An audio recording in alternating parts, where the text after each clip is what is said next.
If I was awarded $1 million to invest in my community, I would use it to help pediatric cancer patients. At the age of 13, I was diagnosed with an intracranial germinoma, a rare type of tumor on the pituitary gland.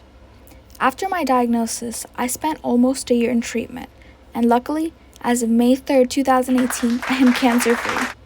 But I still remember how hard it was for me during that time, both physically and emotionally.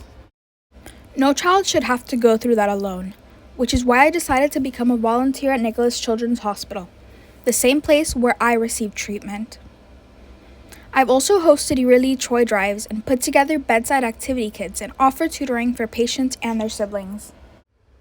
If I've been able to do all that with few financial resources, imagine what I could do with $1 million. With that money, I would create a non-for-profit organization benefiting pediatric cancer patients and their families. Becoming an official non-for-profit organization is actually pretty expensive. There's a lot of legal paperwork required, as well as a lawyer that needs to be involved, all of which has to be paid for. I'd like to create a website for the organization on which people could receive more information about my non-for-profit, as well as see upcoming events and pictures of recent ones that have taken place. Those interested in donating could also do so here. Most importantly, the website would serve as a platform for patients worldwide to communicate with one another, as well as share their experiences.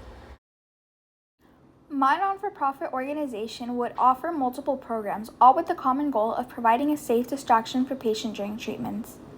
Among these programs would be a yearly toy drive, themed weekly hospital events, an official virtual tutoring program available to both patients and their siblings, and care packages delivered to kids in the hospital. These packages would contain items that would help kids feel at ease during treatment. I also want to create a scholarship for cancer survivors. Patients would apply to this program by submitting an essay talking about their cancer journey and how it has impacted their educational and career goals.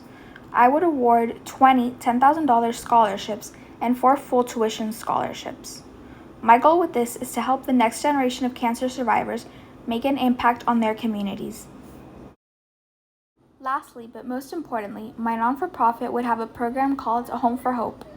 This program would help patients' families cover the cost of basic necessities during treatment. A lot of times, parents are forced to stop working to care for their child.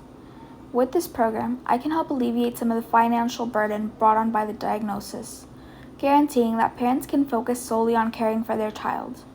This program is near and dear to my heart because my mom was one of those parents who had to stop working to care for her child.